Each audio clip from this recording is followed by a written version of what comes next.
A very good afternoon, ladies and gentlemen. May I ask you to find your seats so that we can get going on time, since we want to try and finish on time, since everybody has a very busy schedule. My name is Bastian Giegerich. I'm the Director for Defense and Military Analysis at the IISS, and it's my pleasure to share this special session at the 15th IISS Shangri-La Dialogue. Thank you all for coming. I thought this was going to be a popular session, and I'm pleased to see you all here. The session is on military capability development, new technologies, limited budgets, and hard choices. I suppose most of us would probably feel that we come from requirement-rich but cash-poor countries in one way or other, and there's a lot of issues around these themes of how to set priorities for capability development and how to use technology to those ends. We have an excellent panel here with us, an excellent set of speakers to help us think these challenges through. You have their bios in your app and in the documentation, so I'm not going to read those out. I'm just going to quickly introduce them. To my far right, Major General Perry Lim, Chief of Defense Force Singapore from our host nation. And to my immediate right, Major General Gong Xianfu, Vice Chairman of the China Institute for International Strategic Studies. Welcome, sir. To my immediate left, Philippe Errera, Director General for International Relations and Strategy at the French Ministry of Defense. Philippe, welcome. And to my far left, Marillyn Hewson, Chairman, President, and Chief Executive of Lockheed Martin, and I'm proud to say also a member of the IISS Council. Thank you very much for being here. And what we will do is I will give, in turn, each one of our speakers about 5 minutes to set out some core themes, and then we'll turn over to a conversation, a discussion, and I hope that you all take that opportunity to actively participate in our conversation. But I will not take up any more time and hand over to General Lim for the perspective from Singapore. General, the floor is yours. Dr. Bastian Giegerich, thank you for your introduction. Distinguished panelists and delegates, ladies and gentlemen, thank you for giving me this opportunity to share my views on the topic military capability development, new technologies, limited budgets, and hard choices. I think this topic is particularly apt and suitable one for the Singapore Armed Forces, or the SAF. To begin, allow me to share with you very briefly what our limited budgets or constraints are, to set the context of what we face in Singapore as well as in the SAF. Well, for a small country like Singapore, manpower will be the most significant constraint that we will face in the years to come.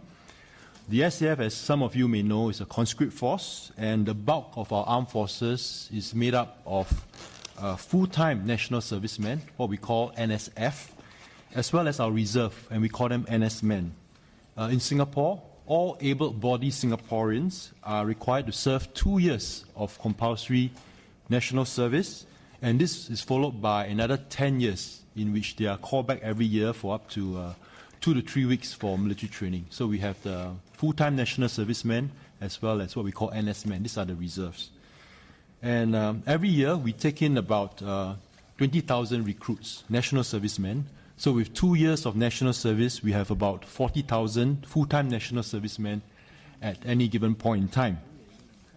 So unfortunately, Singapore is a fairly developed city-state. Our total fertility rate has averaged around 1.1 to 1.2 since the turn of the century.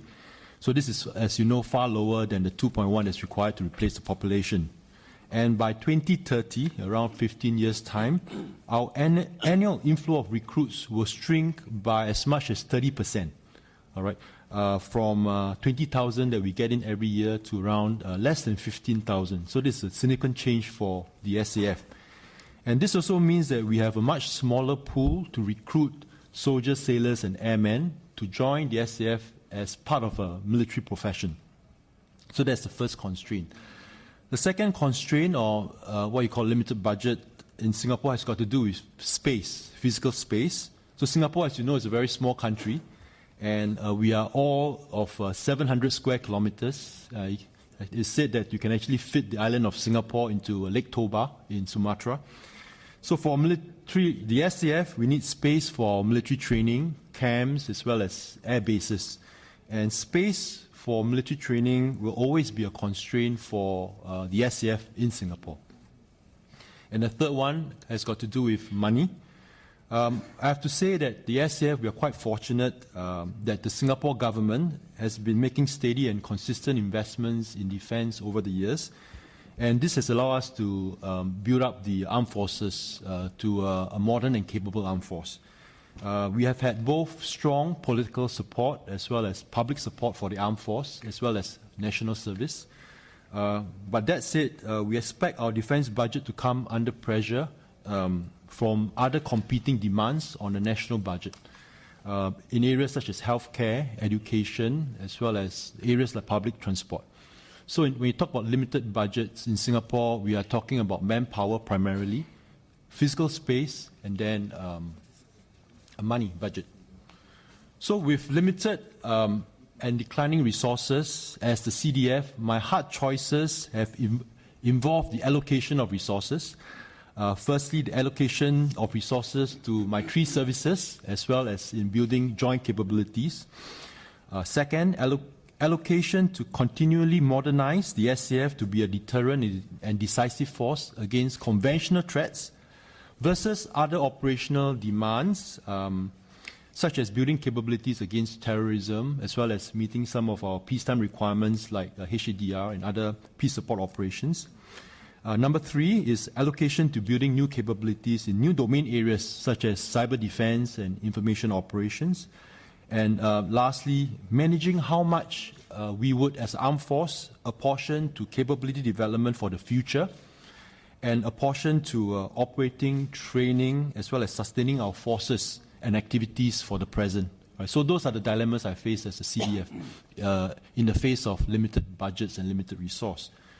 So our experience is that there's no one silver bullet solution. So the SAF, we have managed these constraints and hard choices through a combination of different approaches. We address manpower shortfall by bringing platforms that require fewer operators, and also in cases whereby we design our ships for lean manning. All right. We make use of simulators and we train overseas to overcome our space constraints. We maintain, and we always maintain, a tight watch on our spending for capability development. So where it's feasible, we upgrade our platforms and equipment instead of purchasing new ones. Otherwise, we ensure through our processes that the SAF gets the biggest bang for the buck in all our acquisitions. And we also frequently review and tighten our system of managing our operating expenditure, our operational costs. But fundamentally, to ensure that we continue to have the budget that's required to modernize the armed force as well as to meet the spectrum of operations, the key is to ensure that we maintain public support for the armed force as well as the SAF, so that this will allow the political leaders to continue to support the build-up of the SAF. So I will not presume that just because I'm on the panel I have all the answers to hard choices, but what I've tried to offer is a sense of what concerns me as the CDF and some of the approaches that the SAF we have taken. So I look forward to hearing from your opinion as well as your perspective, and maybe some ideas on how the SAF can do better. Thank you. General, thank you very much. And I think the points that you raised, particularly around using technology to reduce the number of crew required, simulator training, overseas training, I think those are issues that we might want to come back to. General Gong, China is obviously in the middle of a defense reform and modernization process. You are reducing the number of the personnel in your armed forces by, I think 300,000 is the number. So very different set of issues, but we're looking forward to hearing from you how you think that process is proceeding. Oh, thank you, Mr. Chairman. It's my great pleasure to speak at this session, but I must tell the truth. I received an invitation from Dr. Chipman to speak at this session just one day before I came here. So what I'm going to say is purely my personal opinions, which would only represent the do not represent any official institutions. I was asked to comment the challenges for the defense establishment in the military capability building. I should say, because at the moment I'm a retired military man. I'm not a member of the defense establishment, so I can only share my personal understandings on this topic. As you know, that China's national defense and armed forces are now undergoing the most important and profound reform. I personally believe the reform is clearly in direct response to the new challenges facing the military establishment. The challenges are, first, China is facing multiple and complex security threats, as well as increasing external impediments and challenges. And then non-traditional and non-traditional security threats are interwoven. So the military has a more arduous task to safeguard the sovereignty, security, and development interests. And second, the world revolution in military affairs is proceeding to a new stage, which not only had a significant impact on the international military and political landscape, but also has posed new challenges for the building of Chinese military capability. And third, China's growing strategic interests have brought about new requirements for the building of the military.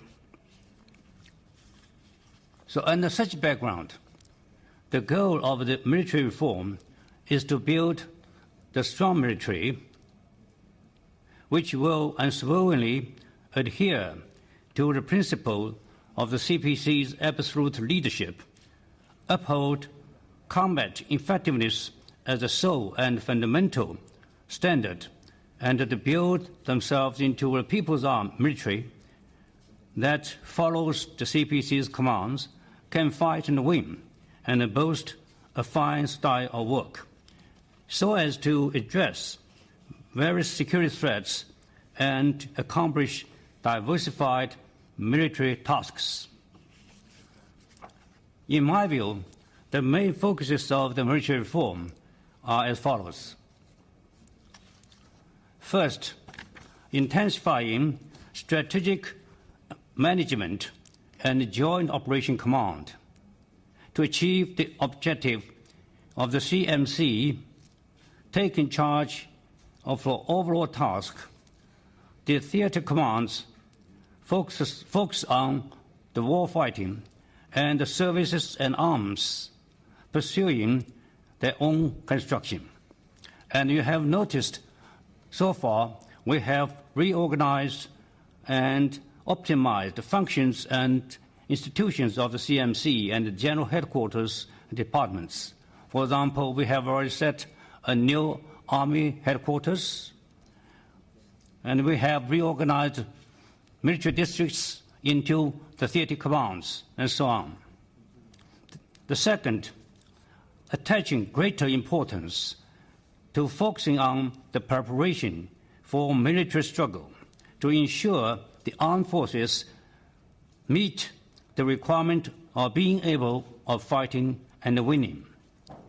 The measures will include enhancing capabilities for system-to-system operation based on information system, developing advanced weaponry and equipment, maintaining constant combat readiness, enhancing combat training in realistic conditions, cultivating new type military personnel, deepening reform of military educational institutions.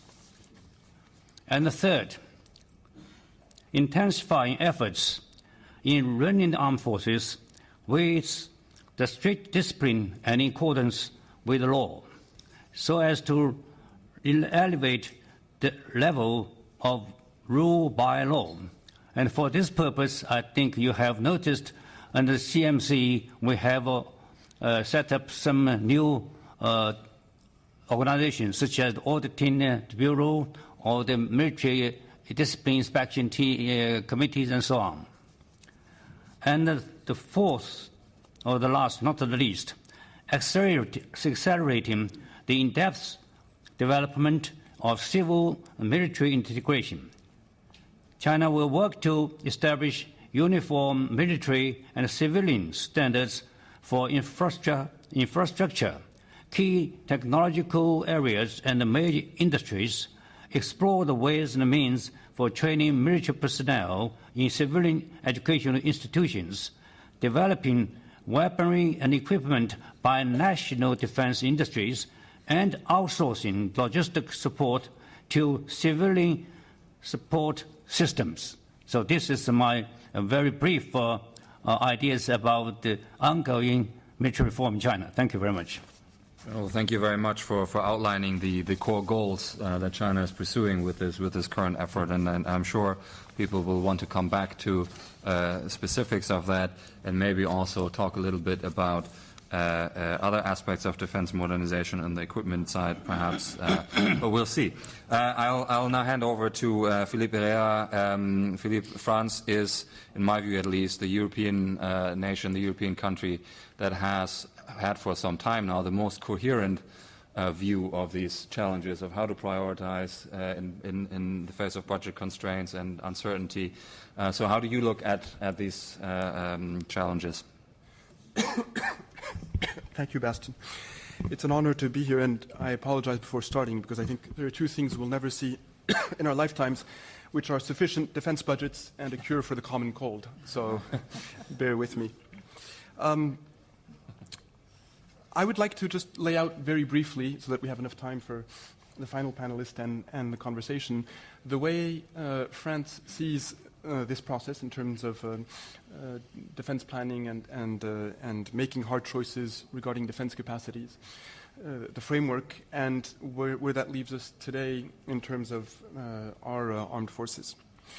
The foundations and the framework for French capability development are actually quite stable. They're stable because the foundations, the principles, have been relatively constant, and it's a small number of principles that are grounded in our strategic culture and in our policy. And the process is also now relatively stabilized. The principles really, in a telegraphic style, I would say, have been, at least for the last several decades, a principle of sufficiency. This is a principle that we apply, of course, in the field of nuclear deterrence, but also in terms of conventional capabilities. We do not seek to have capabilities that will allow us to defeat any adversary, but to fulfill certain objectives. The principle of sovereignty or autonomy. It's autonomy in terms of assessing a situation, of making the appropriate decision to act or not to act and with whom to act, and of course the autonomy to act. Now this may sound very philosophical, but it has very clear consequences in terms of the kinds of capabilities that we need, whether it be for ISR, strike, and also it has very clear consequences in terms of the necessary autonomy for our defense industrial and technological base, at least in a certain number of key areas linked to these capabilities. And I would say, and this could be a subject for a whole other debate with European and other partners, a principle of pragmatic multilateralism. We are a member of NATO, a member of the EU. This is at the core of our strategic identity and capability to act. But we will also act by ourselves or unilaterally whenever is necessary in terms of the speed of action. These basic principles are laid out in our white paper on defense and national security that is updated every 5 years.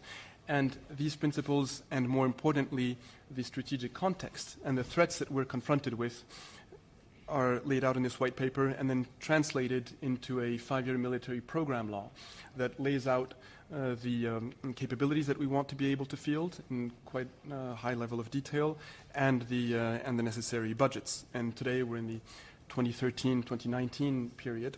And the key element, I would say, in terms of our analysis of the context is the wide array of risks and threats with which we're confronted. And from a French point of view, I certainly wouldn't want to speak for Europe. From a French point of view, I think that we have never, certainly since the end of the Cold War, and perhaps even since the end of the Second World War, been exposed to an array of threats that is so intense and so diverse and so changing. The threat was more intense during the Cold War, but I would say it was less diverse. And in our 2013 white paper, we lay out broad categories, the so-called risks of weakness, such as failed states and chaos that empower criminal or terrorist networks. And obviously, the emergence of Daesh qualitatively changed the nature of the terrorist threat. This is just one example. We also lay out what we call the threats of force. In other words, the return of great power competition in Europe and Asia, and the possible re-emergence of state-based threats. And this was laid out in general terms in the 2013 white paper, what we have seen with Russian action and Russian aggression in Ukraine, with, I would say, some Chinese actions in the South China Sea, brings back the risk of classical state-based conflict. And in a more general sense, and this also has a direct bearing on defense capability development, we're confronted with a proliferation, both horizontal and vertical, of certain military technologies of concern which change the battlefield in which we operate. A2AD has been something of a buzzword in Asian security circles for at least a decade. Now we're discussing increasingly anti-access and area denial in Europe. Russian actions in Syria showed us that European or NATO countries' forces can be exposed to A2AD environments by Russia in theaters where we're operating outside the European space, and along with many technologies either on the low end, such as IEDs or cheap tactical drones, or of a higher end nature. This is really changing the way that we see conflict. And of course, increasingly, the importance of, I would say, the immaterial field, with cyber especially. The consequence that we have drawn from this analysis of the environment and the way we're adapting our forces translates into, first, the need, and this has only been confirmed since 2013, for a full spectrum military. There was some debate, to be honest, in 2013, whether we could afford to look at a military that was more focused on lower-end threats or on counterinsurgency, for example. And the choice that was made was to maintain a full-spectrum military in the 5 realms of land, air, sea, space, and cyber. And everything that we've seen since has confirmed us, unfortunately, I would say, in the fact that this was the right choice. And today you have French forces that are operating in if you wish, pure counterterrorism in northern Mali or Iraq and Syria. But you also have high-end capabilities that are necessary in terms of air power, increasing needs for anti-submarine warfare, whether it be in the North Atlantic or elsewhere. So it's really all of this that's been necessary. And at the same time, we've had to deploy close to 10,000 troops on French soil after the terrorist attacks of 2015 in support of our internal security forces.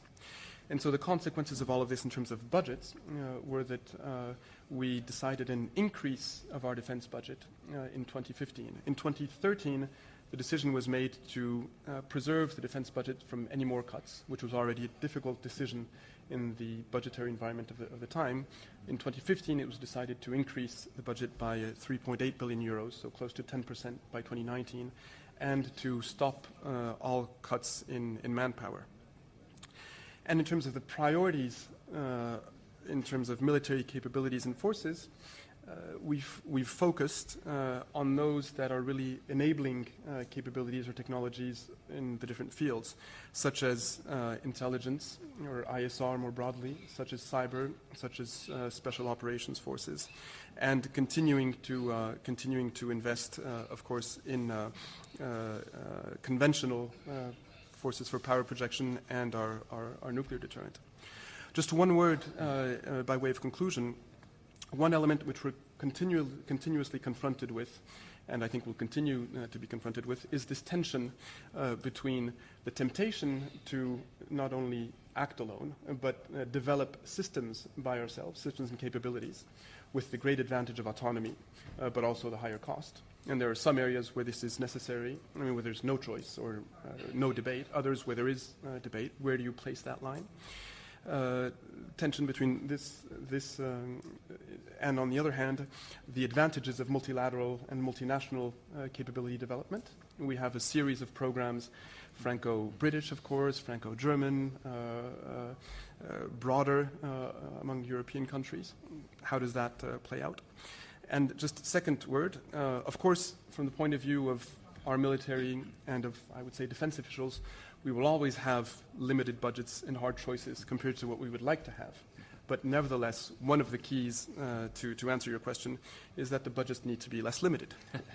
And sorry for stating the obvious, but I would take as one very positive trend in Europe in the fact that over the last 2 years, those defense budgets that were dropping have bottomed out, and a certain number of defense budgets are in the increase, whether it be of smaller states or larger states like the United Kingdom, Germany, Poland, France, and that makes a difference in terms of the future, especially if we also see a parallel trend, not just increasing budgets, but increasing share of those budgets going to defense equipment and R&D. Thank you very much for that very systematic outline of how France thinks these things through, and I think thankfully you've proved my point that France is very coherent about this, and I think it will be interesting indeed, as on your closing remark, it will be interesting to see how that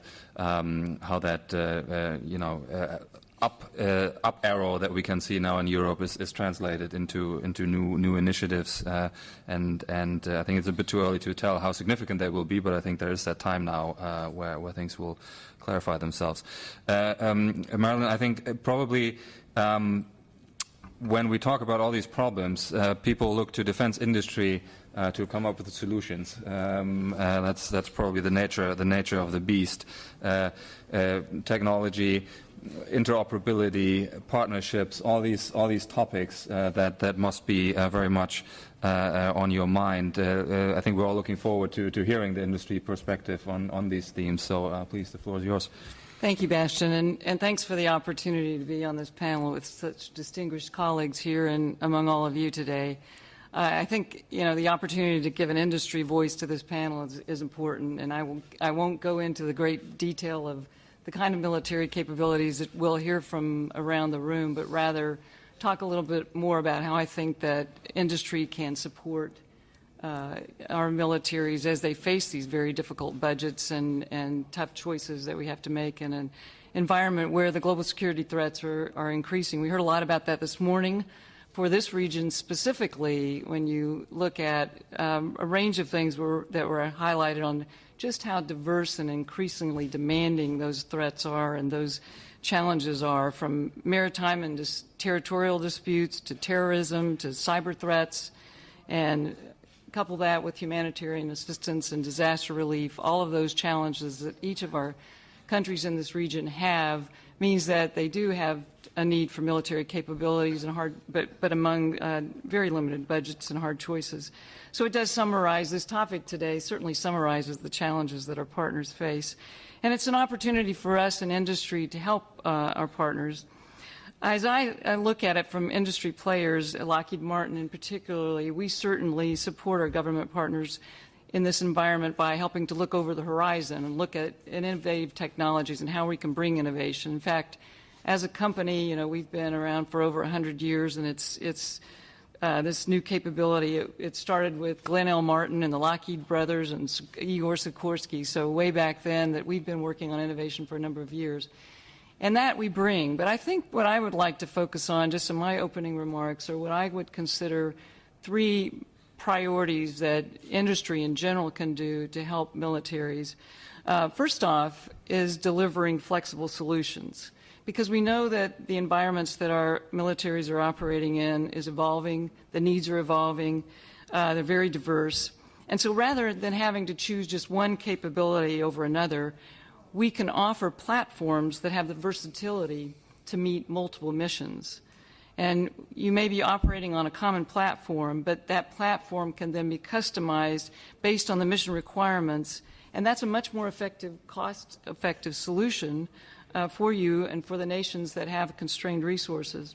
Great example of that is our flexible aircraft, the C-130 Hercules. I think many of the nations in the region have fly the C-130 Hercules, and it's a platform that many of you may not know, but it's been in service for over 60 years in 70 countries, and yet we continue to keep it relevant for the unique needs of our customers. So it services firefighting and humanitarian relief, medical evacuation, maritime ISR, and even special military operations that are becoming increasingly relevant to the fight against non-state terrorist organizations. So we've worked with our customers over the years, and we continue to do that, in taking what is a very versatile platform and continuing to make it a much more multi-mission platform and being able to support that. And I think it's a very good example of a flexible solution. Another example is the F-16 fighter. I mean, we've worked with nations around the world to upgrade their F-16s, their fleets with the latest technologies. This is an aircraft that's been around since the 70s. We've delivered over 4,500 of them, and yet today we're still delivering new, upgrading it with new software, or those that have fleets, we're upgrading those fleets with new capabilities. Again, flexible solutions that I think is a great way that we can continue to evolve capabilities for the increasingly dynamic challenges. The second area where I think industry can help is in interoperability. You know, for smaller nations with limited resources to acquire military hardware, we believe that choosing products and technologies that seamlessly interface with those that are used by their regional allies is going to add significant value to that investment. So when you're part of a larger system and you're sharing data between partner nations, then the smaller countries or countries collectively can access a significantly wider view of the threat environment and a significantly stronger security position. A good example of that, and we've talked a bit about it just now, is that the need for a coordinated intelligence, reconnaissance, and surveillance, the ISR capability. By choosing a common platform that can connect with allies in the region and around the world, then you can exponentially increase your ISR capability. And this capability then can be provided on a number of platforms, including some that are not traditional ISR platforms. Again, this is a case of interoperability that gives you more capability. So, for example, the F-35, the Joint Strike Fighter, it's beginning to enter service in Japan, Australia, and the Republic of Korea ultimately, and those nations will benefit from the outstanding ISR capability of that aircraft, along with the exceptional capability of a fully operational and interoperable fifth-generation stealth fighter. Third area that I would represent from an industry standpoint is partnership. You know, industries can help the nations in the regions of which we operate to expand international partnerships. Partnerships between governments and industry players have yielded very impressive results in the past, and we have the opportunity to achieve even greater outcomes and greater success by expanding those partnerships to new nations and to new programs and to the local industry in those nations.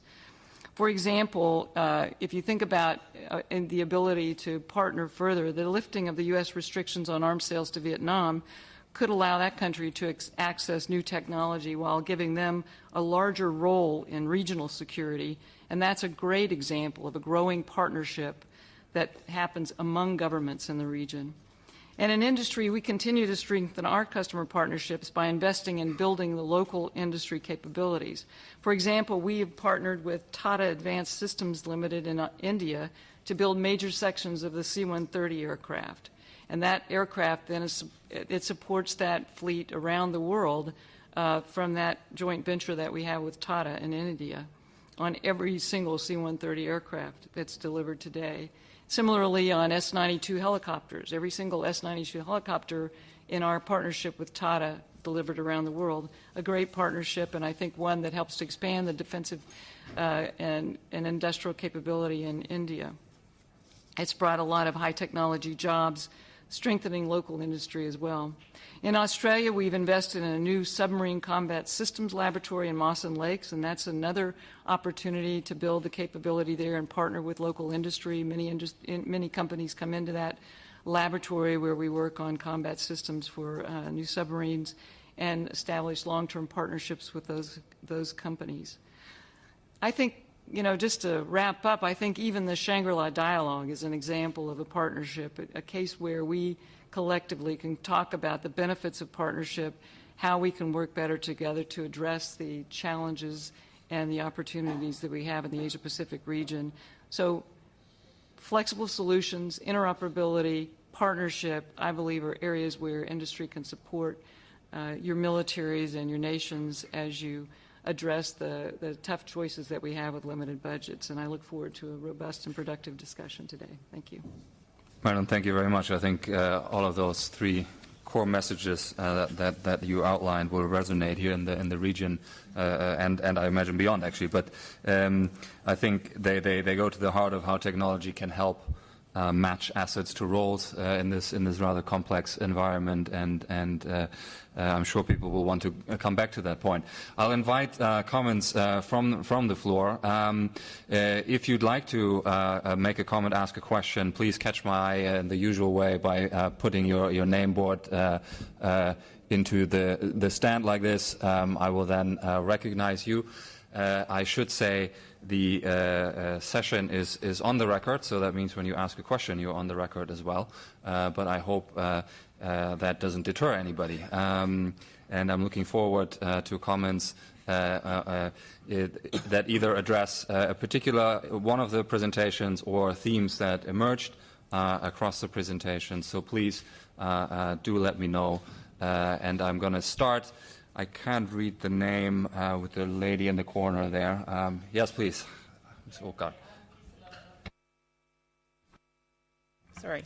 I'm Lisa-Lotte Odgaard from the Royal Danish Defence College. I'd like to ask Major General Gong a question. You described very comprehensive military reforms in China. Everyone at all levels are reorganized. There's a changed balance between the services, you acquire new capabilities, etc.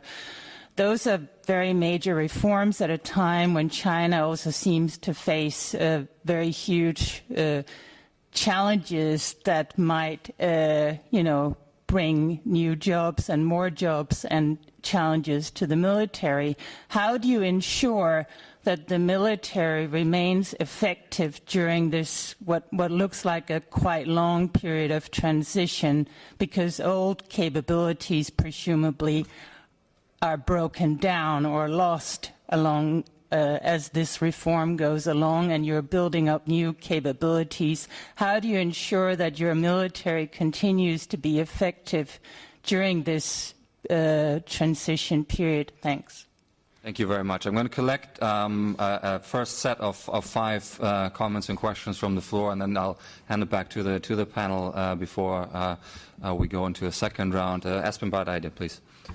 Thank you very much, Chair. Very interesting panel. I would like the panel to help us reflect on 2 issues which I think are of particular importance. I'm Espen Barth Eide from the World Economic Forum, by the way.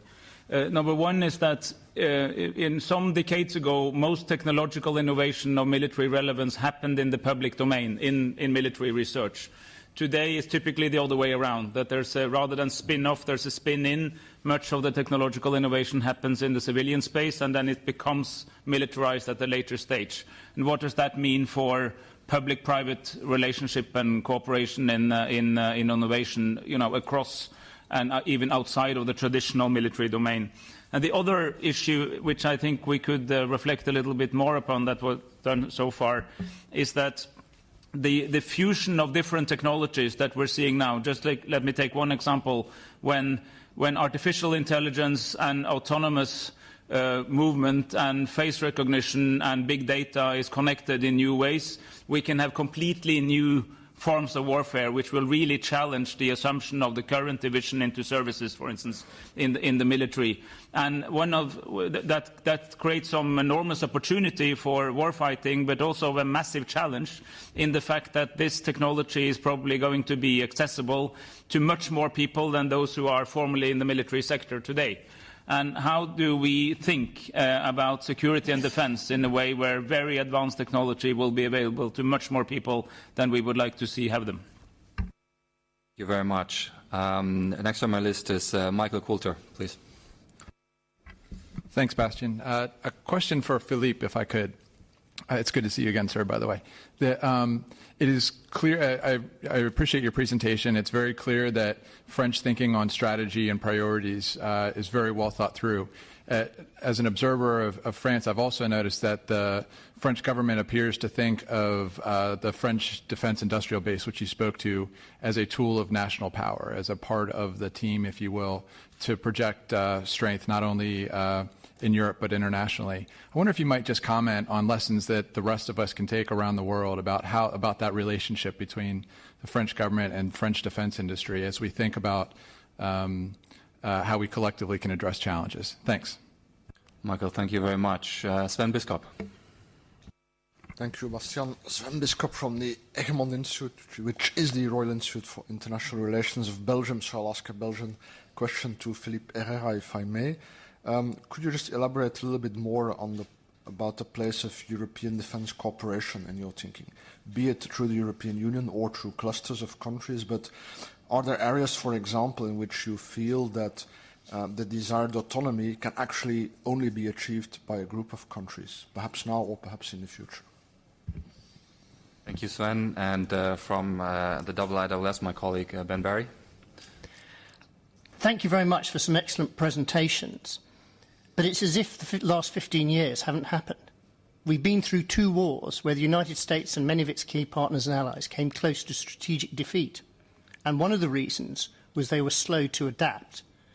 And I think there are important lessons from this, including that military organisations can be inherently conservative, can be very reluctant to change course or bend themselves out of shape. And indeed, there's an excellent account of this in Robert Gates' memoirs, a chapter called My War with the Pentagon. So it seems to me that there's a technological dimension to adaptation, but there's also a cultural one, and particularly a leadership one. Now, perhaps I could ask the panel, do they agree with my proposition? And if so, how is this reflected in their planning and thinking? Thank you very much. Let's go back to the panel and address some of these issues. I propose actually that we'll start with the specific questions that were asked. In a minute, or in 10 seconds, I'll give General Gong the floor to speak a bit about how to maintain effectiveness in the middle of reform. I will then turn to Philippe to answer the specific questions on France, and then turn to Marillyn for some of the technology-related questions, because I think there's a lot that industry has to contribute, and in terms of where innovation happens, who's driving it, and then turn to General Lim to engage with any of those matters, and perhaps also address the question of leadership and adaptation, innovation, that set of challenges. But please, General Gong, why don't you start?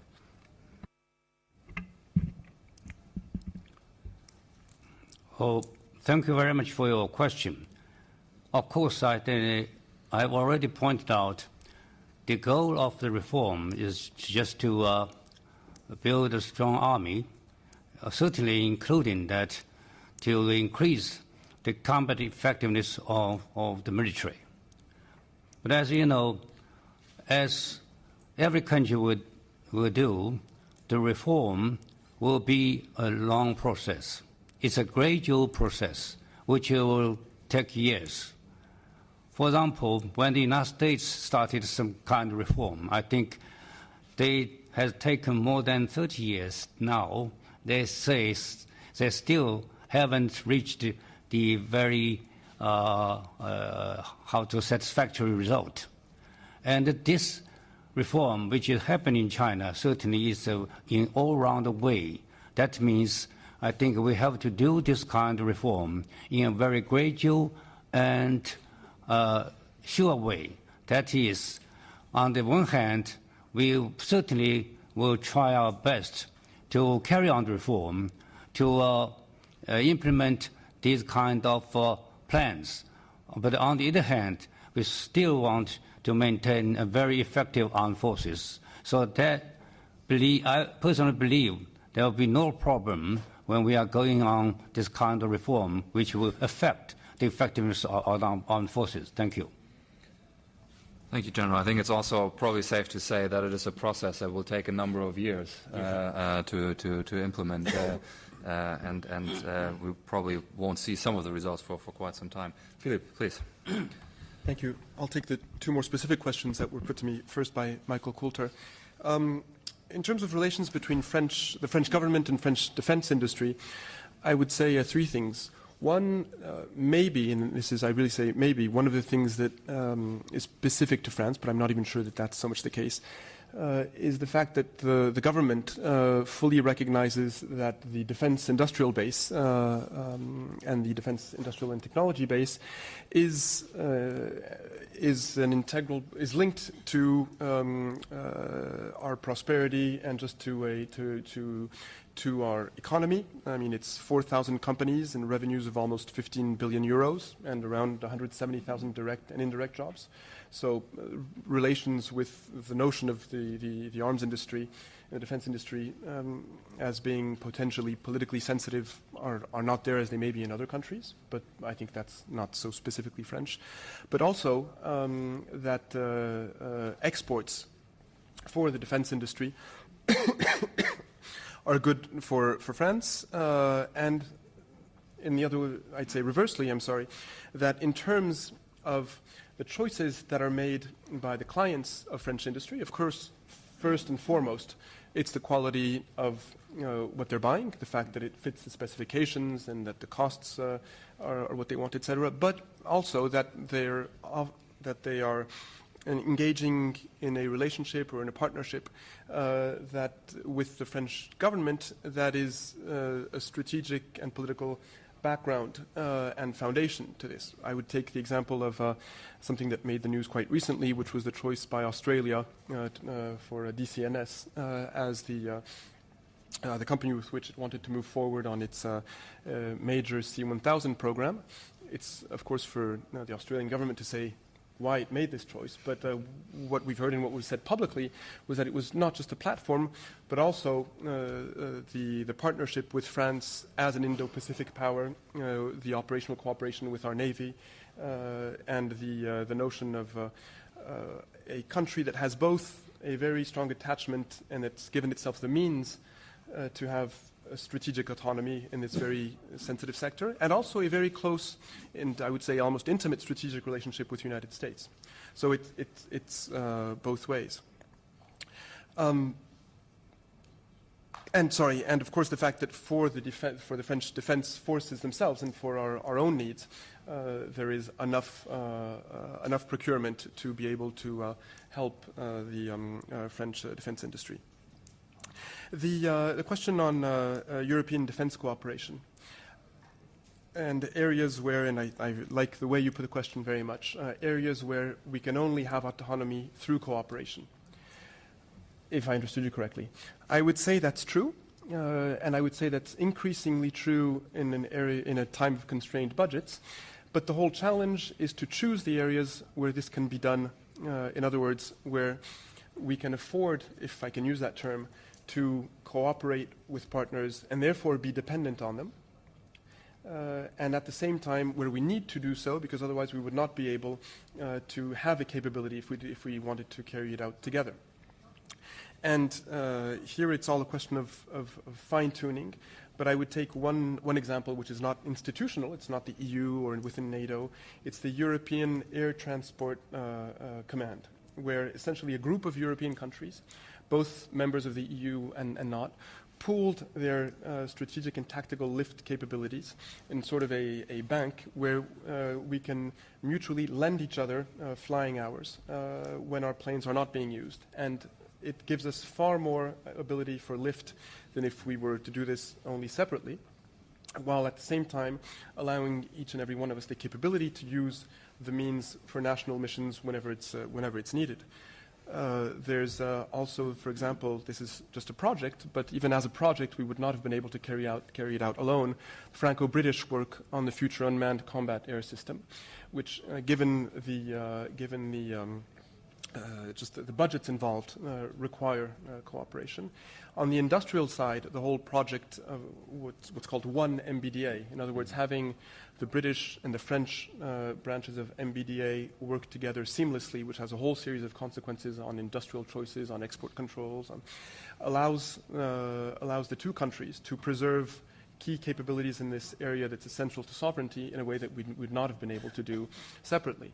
So different governments will bring different answers at different times to your question, but I think if we wanted to just take a rule of thumb, the smaller the number of countries, with the higher the strategic convergence of their interests, the easier it is to cooperate on high-end capabilities. Yeah. So I think the strategic proximity, which isn't necessarily a function of geography, is probably a very important element of this. Marillyn, the issues around innovation, where it happens, does it mean the risk is going to increasingly shift to the private sector around technology and development?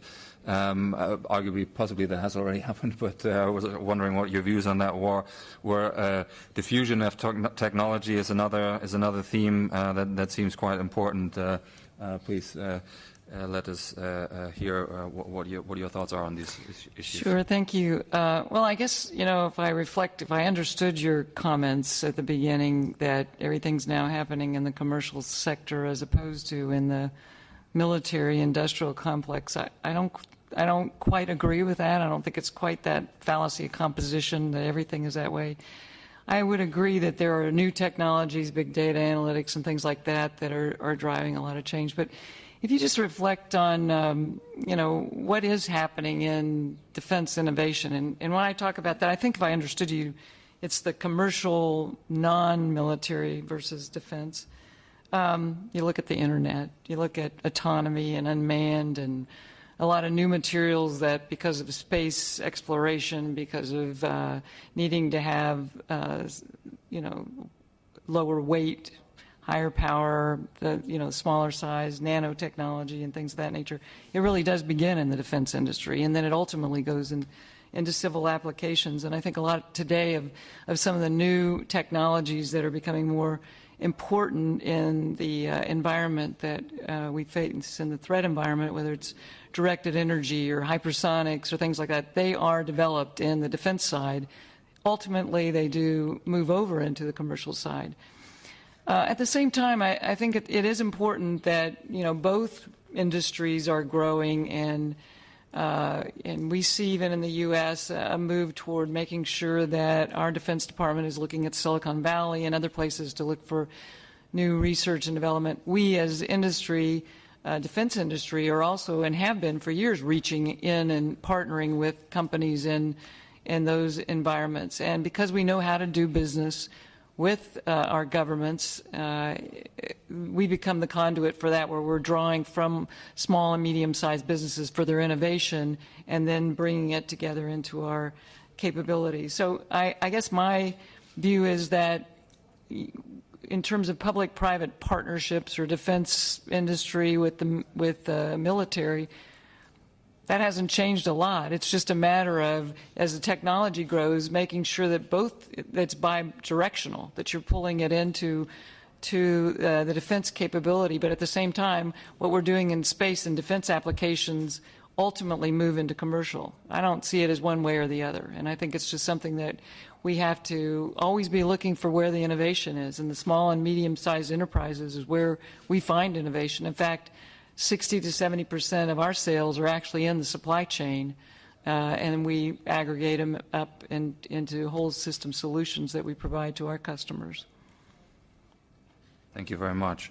General Lim, please feel free to address any of the questions that were raised. But I was wondering whether you could pick up that point that Ben Barry made about the challenge of adaptation and the role of leadership in that. I mean, you pointed out that some of the challenges that you have as Chief of Defense Force, and I think they fall into that basket that Ben alluded to. So it'd be interesting to hear what your thoughts are. Yeah, thank you. I think Mr. Barry made a very good observations that militaries by nature are very resistant to change.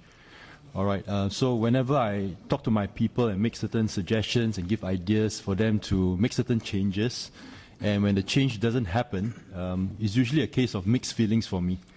I do not know whether to be angry because they're just plain stubborn or lazy to change, or whether I should be happy because there's some conviction behind what they're actually doing currently. So I think what we need to do for, at least in the case of our Ministry of Defense and the Singapore Armed Forces, is to try to institutionalize a change agent. So apart from having my joint staff and plans department, we have this organization called the Future Systems and Technology Directorate. All right. So the Future Systems Technology Architect, he dual reports to both the CDF as well as our Permanent Secretary.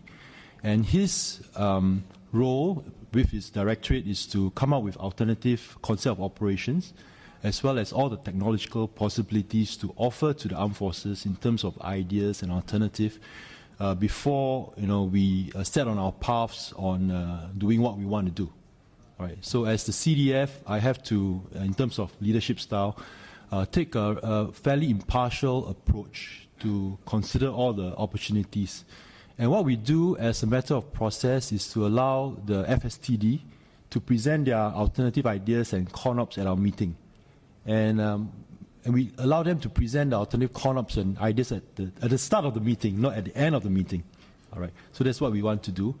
And of course, the nature of my organization is that if the service chief wants to do anything, it takes no less than the CDF to stop them. All right.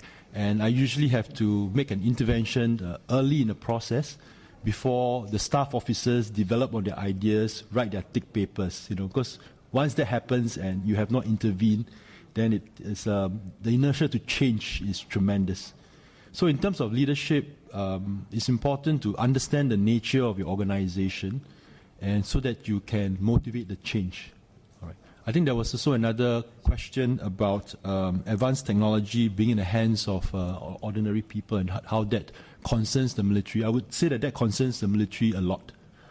All right, because we're looking at disruptions in the area of cyber, and they can do a lot of damage. And even simple developments, you don't need to have advanced technology, but remotely controlled aircraft. All right, now you see a proliferation of RCAs, and as the military, we have had to think about how to defend against the threats of RCA coming from externally, as well as operated internally to disrupt some of our high-level events that involve members of the public. So those are the areas that we have had to adapt as a military, and those are the new threats that we have to face. Well, thank you very much. I invite more comments from the audience. Don't be shy.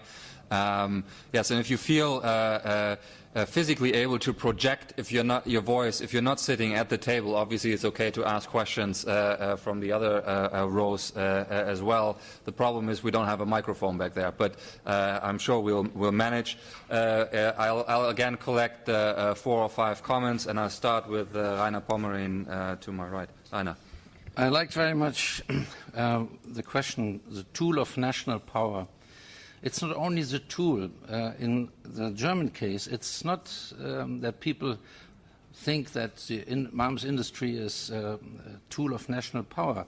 But we do have, for example, in the moment, a group of members of parliament who say, why giving all our core technologies, our skills to France? Why sharing it with our partner who may later use it, and what are we doing with our industry? So that is, I think, the question. I like very much Ben Barry's question, because he knows the military as a brigadier quite well. You can't teach new tricks to old dogs. But how can we keep up with the speed of new technology in our educational process in the armed forces? That really is a big question. When you go to the general staff course, you may be at the end of your 20s, and that's very often the last schooling you ever do in your life. I mean, some generals maybe go to a course or listen to some speakers at the IISS or in other institutions, but it's not easy to, to explain new technologies to people who hardly sometimes can even handle a mobile phone. And I mean, that is a question. I'm not joking about it. It is a real serious question. So my question to General Lim would be, how can we make sure that we do something like lifelong learning in the military too? Because I think we should concentrate more on these educational processes. Thank you very much. I think that's a very interesting issue, particularly on the education bit. Next on my list is Jehan bin Mahathir. Please. Yes, Jehan Mahathir, IISS Gaines. My question is to Major General Perry William. You mentioned the declining manpower for the Singapore Armed Forces. How far is Singapore going with compensating this to the recruitment of women in the military, and what's the SAF roadmap for it? Thank you. Mr. Wong. Thank you, Chair. Ms. Hewson raised a great point earlier, is in that military forces are expected to undertake a wider spectrum of missions, including homeland security and even assistance to civilian events such as natural disasters. My question is to the whole panel: how do these increasing requirements potentially drive or influence military capability development, and how can industry also respond to these new challenges? Thank you very much. Just look at my list here quickly. Mr. Beasley, please.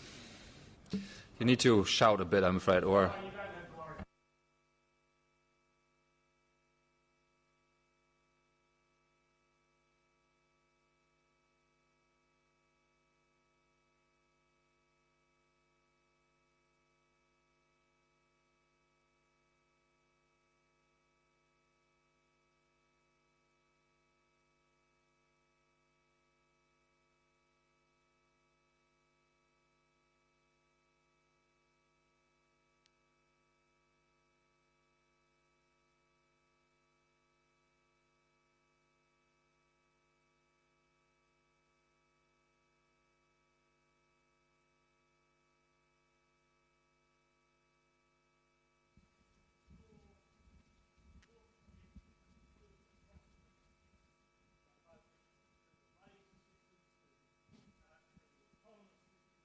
American submarines are now not like our submarines.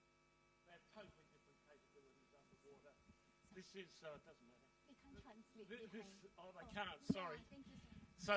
So we're now in a totally different situation here. The question is, limited budgets, hard choices, what gets introduced, and what is the politics and the way in which you argue for it? So that's very much bound up in where the United States now is internally, politically, in the arguments that it makes. So far, these capabilities are being discussed within the context of the individual merits of each of them, as opposed to the collective capacity, politically, of the insertion of all of them into American defence capabilities in particular.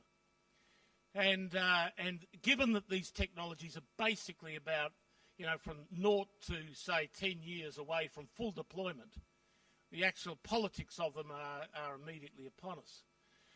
So can the American defence budget handle it? I would argue yes, it can, because the current usage of the American defence budget in the fight against ISIL is the Americans are doing that standing on their heads. The great thing about fighting ISIL is it doesn't cost much. The technologies are basically there for it. The Americans have got now a core, really, of Special Forces personnel, some 60,000 of them, of which a few thousand are currently engaged in Iraq, Syria. They could do 5 times what they're currently doing before they even began to feel it. So this is the focal point of the discussion of the next phase of the military balance globally. I'd just be interested in what the panel thought about it. Thank you very much. And if we could have the microphone wander all the way to the back of the room, Mr. Singh, please. Microphone is coming. Thank you. I'm General P.K. Singh, Director, United Service Institution of India, Delhi. My question is to the entire panel. It's a comment and a question. Till now, in the last 60-odd years, we had linear growth in terms of technology, in terms of, say, you would have an aircraft, you'll have it Mark 1 version, Mark 2, Mark 5, carries on like that. Similarly, in ships and in all the fields of defense industry. But suddenly there is a change. The change is towards change in fighting, in the ways of fighting wars. We are having asymmetrical wars. We are not going to fight traditional wars between countries, may not. We are fighting asymmetrical wars. Wars will be of shorter durations. And as far as technologies are concerned, I think we're all moving into the realms of pilotless aircraft, pilotless UAVs, submersibles without manpower. We'll have 3D printing. How will this impact the industry? How will this impact the military? And what do you see the changes in the next 10-odd years that will come through? And also, obviously, the smaller or the other countries may not be able to catch up with these technologies, so we will start getting the older generation technology, which is now current, being passed on to those countries. How will all this affect the industry and the services? Thank you. Thank you very much. And last one in this round, Wen Guangshao, please. Thank you, Bastian. My question is directed to General Gong from China. You mentioned the general PLA reform that probably will take a decade to finish and maybe more. And of course, that involves major restructuring of the services as well as the capabilities. And you also mentioned the reduction of 300,000 troops, which obviously reflects the Chinese government's desire to prioritize your needs and your capabilities as well as the budget. Now, away from a lot of ground warfare capabilities, you're now focusing on, for instance, missiles. One of the 5 services that is added or strengthened is going to be missiles and rockets, and that will probably be applied to all the 5 theater commands that you mentioned. And then, of course, the reinforcement or strengthening of the Navy capabilities, including a new construction of carriers and missiles, nuclear submarines. Now, in face of the limited budgets and the hard choices, maybe you can shed more light on the thinking for the PLA reform in terms of the choices of those capabilities. And I also want to ask other panel members to contribute. What are the hard choices that are not facing, for instance, away from traditional, conventional capabilities, more towards new high-end capabilities, such as what Secretary Carter mentioned, undersea drones or submarines, that sort of thing, in view of the new developments in the international and regional security situation. Thank you. Thank you very much. I'm going to turn back to the panel now, and I'm going to go in the order that we had originally presenting. So starting with General Lim, there were some points that were specific, again, on recruitment for your forces, but there were also a couple of general points that you probably want to address. Please, the floor is yours. I think there were 2 questions that was asked of me. One has to do with lifelong learning from Mr. Pomeroy. So thank you for the question. I think in the era of modern warfare, well, you need to have continual learning. Right? It's not something that you can stop after your command and staff course. So what we try to do in SAF, on one hand, is to make sure that we have a good training and learning roadmap for our professional officers as well as NCOs. So there are milestone courses all the way. So, for example, for the officers, in the past, the command and staff course used to be the pinnacle course. So once you hit major, you attend the college, and that's the end of your formal officer education. But in a sense, we have tried to move beyond that to have senior commanders program and other short programs, executive courses to continually train our people and to expose them to new ideas. Having said that, lifelong learning is not something that you can mandate. It's actually an attitude that you need to cultivate and, of course, to nurture. And I think we are trying to do this. I think in the context of the Singapore Armed Forces, whereby we run a national service system, I would say the biggest plus for this, apart from giving us access to all the talents that we have in the country, is that running a national service system keeps us very sharp. Because we can't afford to have 18-year-olds, having gone through 12 years of education in our schools and having experienced the latest in the education, pedagogies, approaches, and technology, come into the army, mostly, and to see a Stone Age SAF. Right? So we have been, in a sense, compelled to transform our training as well as learning approaches. And we have been, I would say that we've been doing that in a very concerted way, all right, and trying to apply technology in the process. So it's actually quite a long-term effort. But our experience with this is that it's not just about infusing technology, not just about putting the wireless in camps and giving every soldier a laptop or an iPad.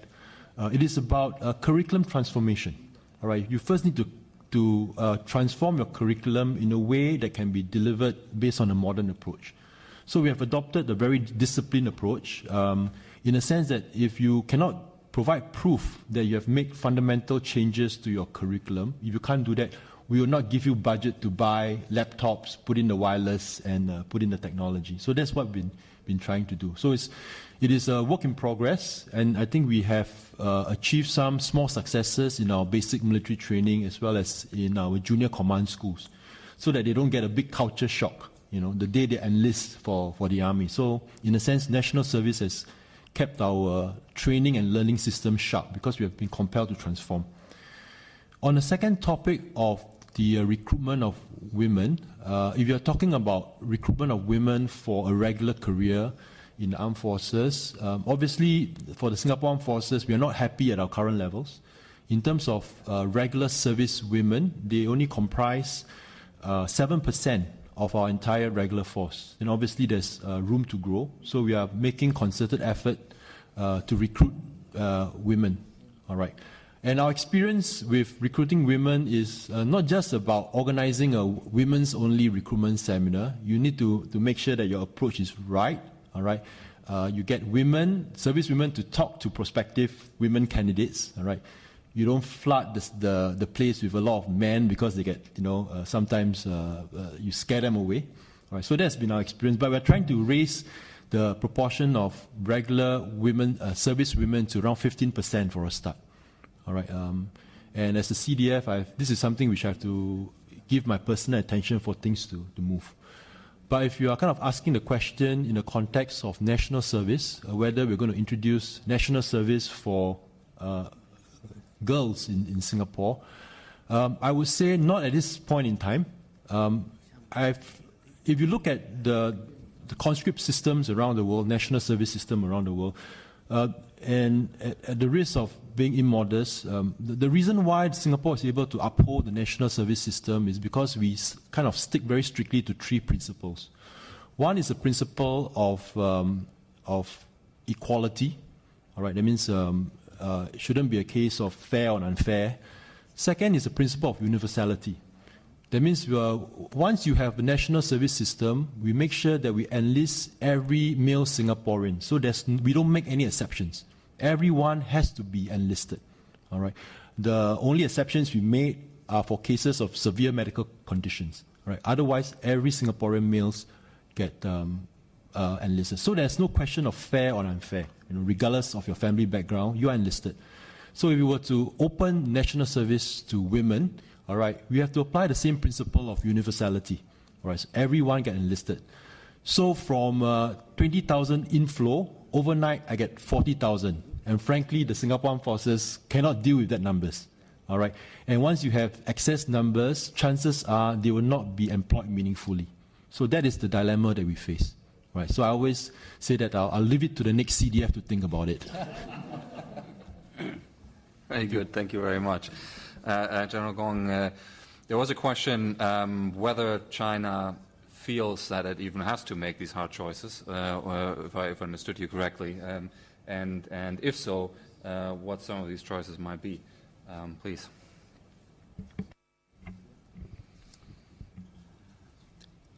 Well, in my presentation, because of cannot speak too much because of the limit of time, but I should say, for the Chinese military, the goal of reform is just to make a strong army, which means lean and more effective than before.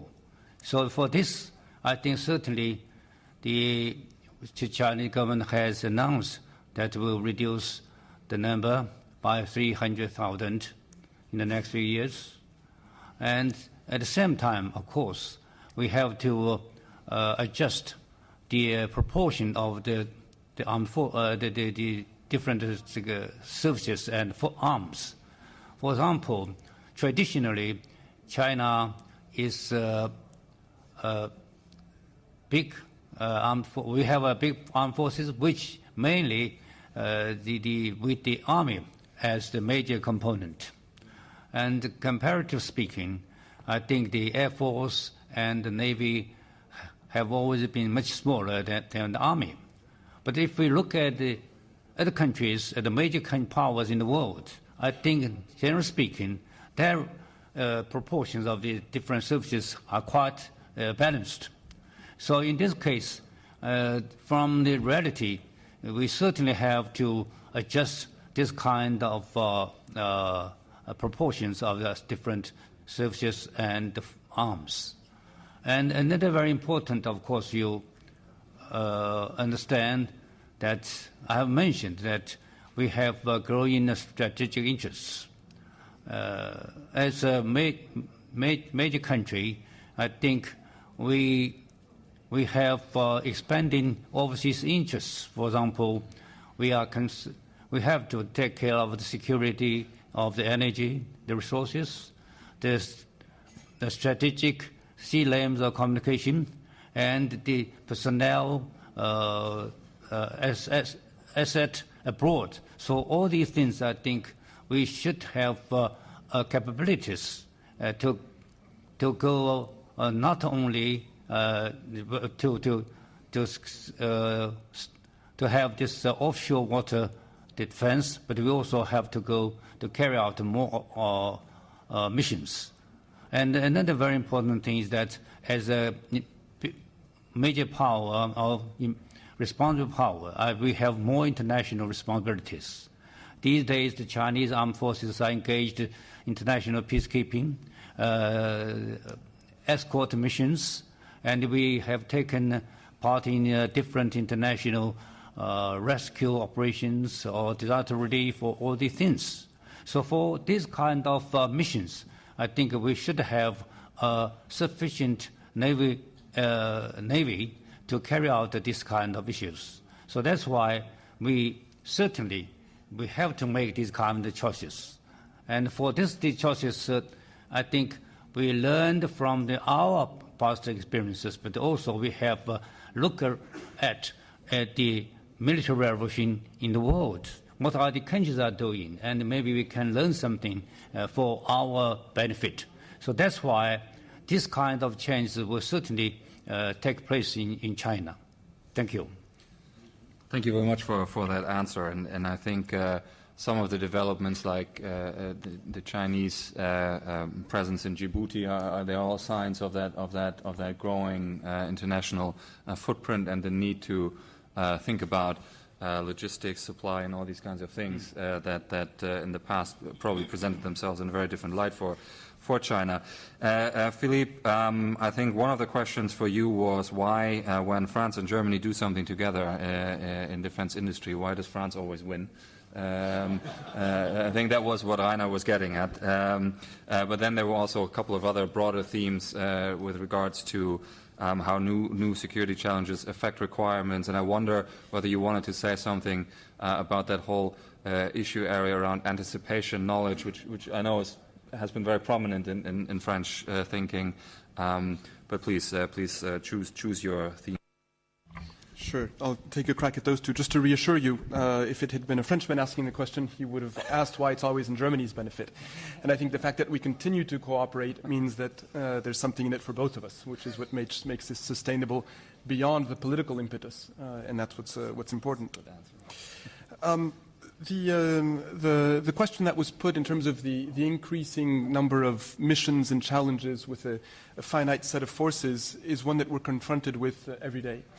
And there's no single answer, but what we've found, both in terms of the capabilities and the men, is 2 or 3 things. One, we try as much as possible, probably because we do have limited defense budgets, to build the platform, or to ask industry to build for the French forces platforms that are multi-role from the beginning. If you take the Rafale, for example, it's an air superiority fighter. It can do close air support. It's also the fighter for our airborne component of our nuclear deterrent.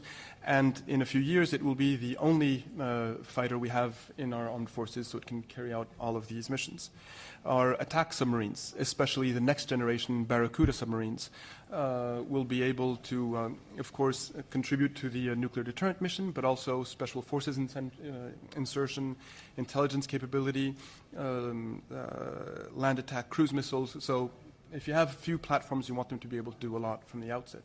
But also, we have tried, and we haven't always succeeded, but we've tried to give within our own system more room for imagination. Institutions as such are conservative, and military institutions, and I hope I won't offend anybody, by construct in some ways have to be, or have a tendency to be conservative, and therefore you need to inject change. But individuals in military institutions can often come up with great ideas. And just to give 2 examples. France is, probably because it made, whether it was the fault of industry or the defense establishment or whatever, France is lacking in male UAVs, the equivalent of the Reaper or others. We've had in the Sahel region, which is as big as all of Europe, a high requirement for these as early as, even before the war in Mali, as early as 2008, 2009, for example, when we had nationals taken hostage. Well, what we did is we took our maritime patrol aircraft, which had been built and conceived to hunt Soviet submarines during the Cold War, and we used them in an innovative way, thanks to their endurance and their sensor suites, to hunt jihadists in the desert, and this was actually very effective. And this was simply one person who said, well, why don't we try this? During the war in Libya in 2011, we found out that many of the missions that we tried, that should have been successful in terms of dropping ordnance, we had to cancel simply because the risk of collateral damage was too high in urban environments. And essentially it meant that the weapon systems we had were not small enough in terms of the yield. Somebody said, well, why don't we try substituting some of the warheads with just concrete and just using the kinetic effect? And this was something that was done successfully. So, I don't want to exaggerate the importance of this kind of solution, but if you empower individuals to try to come up with new ideas, it can sometimes work. I just wanted to add one thing in terms of the challenges as far as the men are concerned. This was as far as the systems are concerned. We now have a situation where you have French troops that will be both carrying out homeland defense missions in a very conventional sense, and carrying out high-end combat operations. It was a question, but the answer that was given was very deliberate. The answer that was given was to say it's the same troops. We don't want 2 land forces. We don't want one land force that's for homeland defense, one that's for overseas intervention. And this was a political choice, but also a choice in terms of the kinds of forces we wanted. Of course, that has a toll on the operational tempo, on training rhythms, on deployments, but it was a choice. And last point, in Europe, we have been confronted since the end of the Cold War with all of the challenges linked to decline. declining numbers of our armed forces, declining defense budgets. Now we are increasingly, and this is good news, having to deal with the challenges of growth. But growth in and of itself it's positive, but it doesn't solve all the issues. And we're increasingly having to think about this in new ways that we haven't been used to thinking about, whether it be in terms of manpower, recruitment, training, and so on, or in terms of the capability investments we now need to make.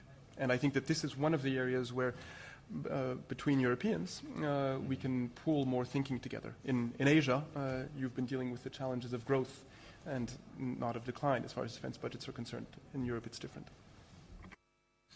Philippe, thank you. Those were very interesting examples. Thank you for those.